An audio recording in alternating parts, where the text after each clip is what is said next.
10-minute drill. This is a big one. Is brought to you by Lloyd's Construction and Consulting, providing first-class construction services on 1010XL. Let's go, let's go, let's go. Hit it. You know, Dan Hicken, I love Leroy Butler. Yes. It's always one of my favorites. Every time you saw Leroy, there's a sparkle in his eyes, Yes. smile on his face. Yes. He, always wants to catch up on what's going on and how you've been. And, just sharp and likable dude.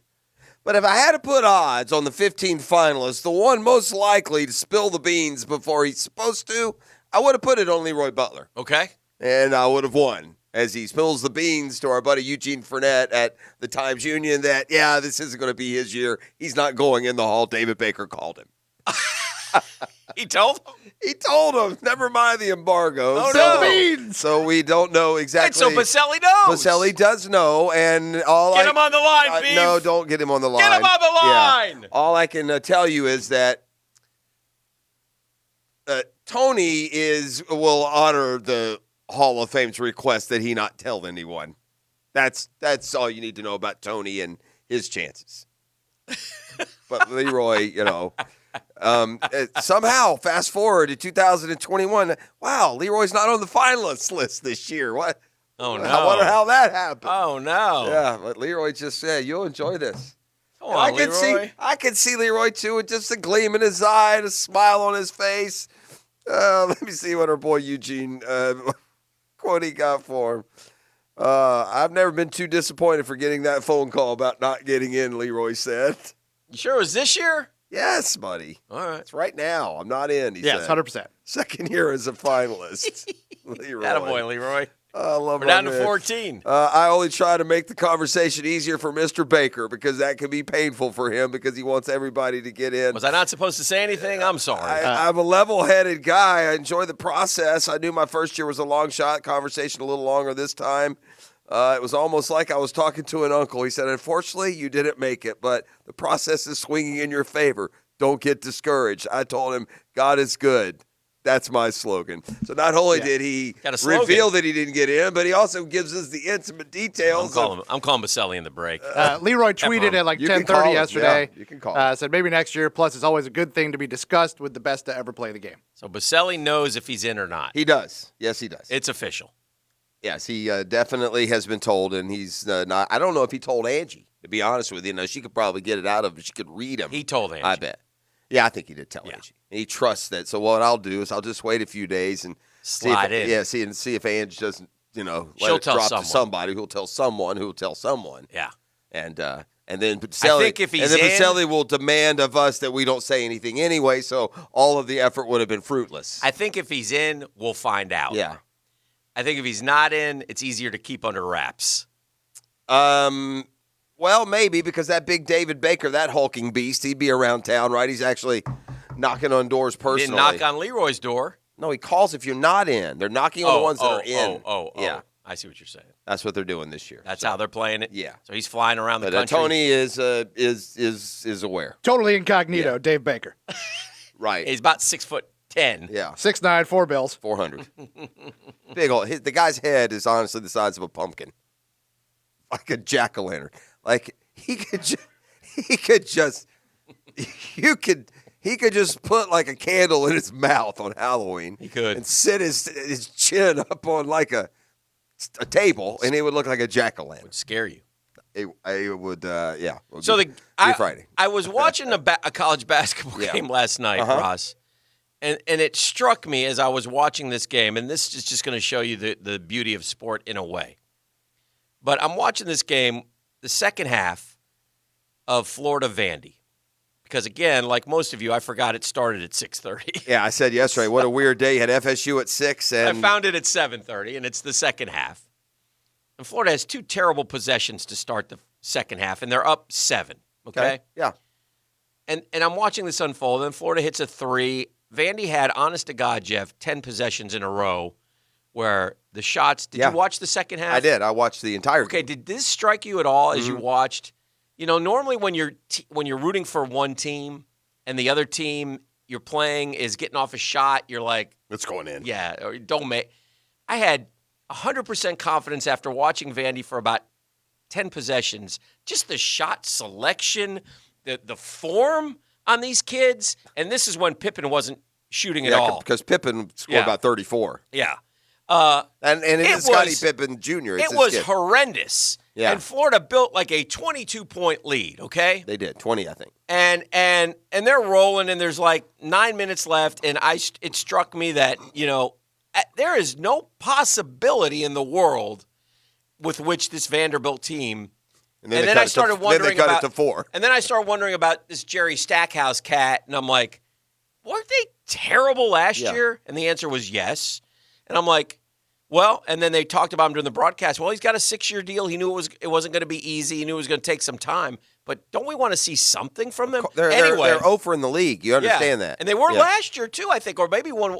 Look them up last year, Beef. What was Vanderbilt's SEC record one season ago? Yeah, well, this year they're 0-6 after last night. So anyway, then I flip off and go watch something else, and I come back, and they're up 12. Mm-hmm. And I'm like, now there's like 4 minutes to go. Yeah, about 4 minutes to go. Next thing I know, they're up 4. Yeah, with about 40 seconds to go. And I'm like, yeah. That's Appleby made a couple made some free throws down the stretch. 3-15 in the conference last year, 0-18 the year prior. Okay. Yeah. But was it Stackhouse? Stackhouse the second year. Yeah, that was the last year for Bryce Drew. Okay. Wow. They have. No, Bryce Drew would have done a good job. Vanderbilt is a proud basketball program. program. Yeah, but I would, we dismiss them because they're not good now. But when you talk about like behind Kentucky, Vandy's got a top 4 argument. So anyway, to Vandy's credit, but they've never really done the Final Four or any of that kind of stuff. So. They did come back against Florida, and Florida ended up winning the game. And I was just thinking, and I almost tweeted this out last night. The MWHs were I know they were just sitting there ready to attack. Yeah, the Mike White haters. I know they were sitting there just ready to attack. And you know what? To their credit, and the announcers last night, and I don't know who they were, but they did a nice job. But they said a lot of what we have echoed on this echoed a lot of what we have said on this program about following Billy Donovan and Florida fan expecting, because Billy went to 4 Final Fours, and this 2 championships. These young Gator fans who are 35 and under, think it's their birthright that I don't Florida know go to the how Final any Four. fan and of the guy any- even said, he goes, for them to think that Florida, Every year if Florida tournament's makes enough. the tournament, Yeah. it's not good enough. He said, whew. Right. Well, I'm not. Listen to me. I'm the best Gator basketball fan on the planet. Are you? I am. Okay. As far as knowing about them, and so all right. I don't say that to brag about myself. No. I just say it to if you don't agree with my opinion, you're wrong. Okay. Okay? Sure. Florida going to the tournament every year Yeah. is absolutely 1,000,000% in arguably a good enough standard. Yeah. Without a doubt. Yeah. If you're going to the tournament every year, I don't care if you're 16-12 some years and 30-1 others, that's enough. Yeah. End of story. If you think that the ceiling for Florida is higher than that, you're dumb. Yeah. Now, hopefully along the lines, he finds the right combination that works together and is able to make a run like the team did his second year that went to the Elite Eight and was a game away from the Final Four. And he might. And you know what?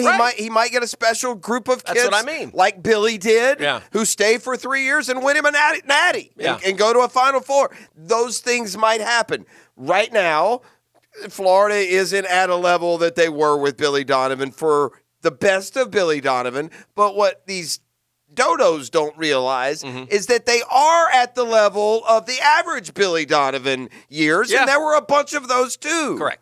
But So, anyway, it's a good win, and they've won suddenly. And again, I would even suggest to you, Jeff, at this point, and I don't necessarily think they're going to finish like they've been playing, but would you not, at this point in the season for the Florida Gators, at 9-4, can I suggest to you that this might be one of Mike White's best coaching jobs, considering what has happened, where you lost your best player the for best the player year. in the conference, not just your best player.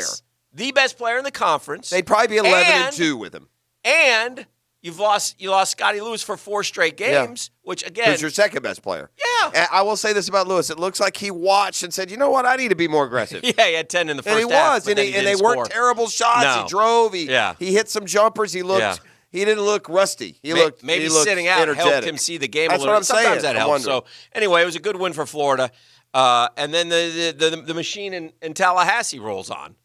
Well, they did what they do. They Just annihilate everybody. Yeah, beat the brains out of whatever conference opponent's coming to the Tuck. Last night soon it was to be ACC champions Miami. again. Yeah, and they beat them by 22 last night. Miami wasn't even didn't offer a bit of resistance.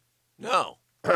And so there you go. FSU. I guess Virginia is the only team that they're number 8 in the country. Huh? They're number 8 in the country, I believe. Yes. And FSU will continue to move up, but They play Virginia once. They got them coming up still? Yeah, and it's a home game. Okay. They'll play Virginia Tech twice. Those are the only ranked teams on their schedule right now.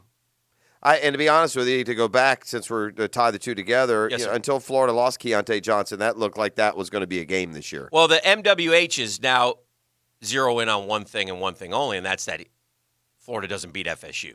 That's what I get now. Then I don't care to hear from them. Yeah. They're stupid. It's not football. It doesn't matter. You can lose to the same team every year for 40 years in a row. It doesn't affect your title chances. Don't you put that on us, Ricky Bobby. You got to look at losses in terms of title chances. There is no unforgivable loss that doesn't end your season. Florida is tied for second in the SEC. I know they are, Hick. Yeah, I had it. I set all those guys. They're in Morgantown this week, right? I'm not going to argue with the MWHs every year. I'm done arguing with them. They're wrong. Yeah. If you don't think Mike White's doing enough as the Florida basketball school, then you need to be a fan of Kentucky or Duke or Carolina or someone else. A blue blood. You're dumb. We're not a blue blood. No, we never will be. No, we're not. And to expect Florida to be a Final Four team to win every game, you're just a dodo. I always say if Gator basketball fan who sits there so critical was a fan commensurate with Billy Donovan, the demand for Florida Gator basketball would have been so much they would have tore down the O'Dome and built a 20,000-seat venue,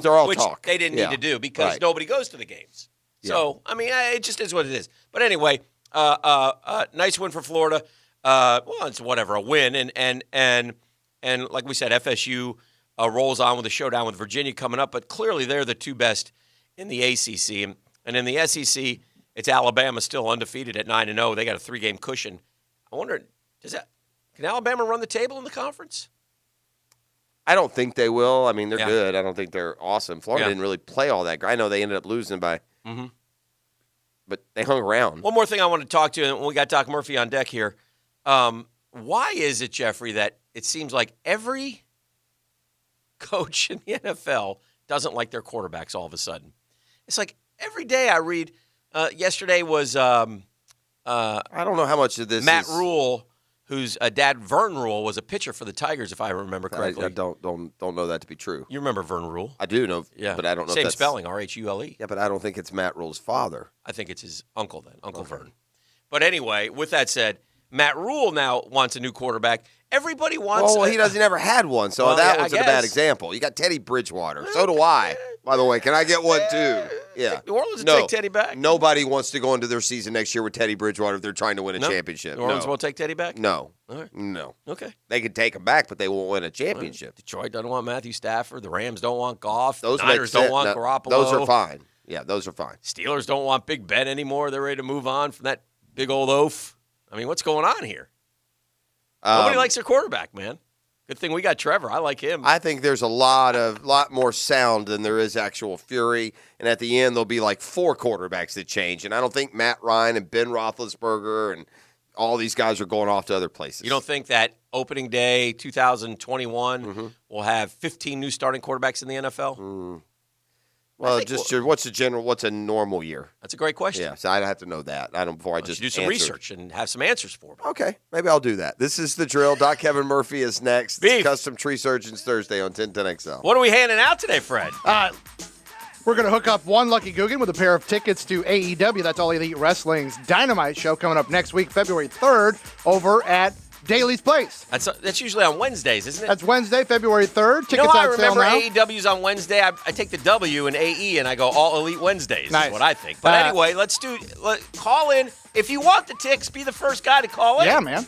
Because we'll give them to you because we want people to go. I want you to go. 641-1010? Yes. All Call right. now or head over to AEWTix.com where tickets are on sale, or keep listening. You'll have another shot to win them here on The Drill. Mañana. Back after this.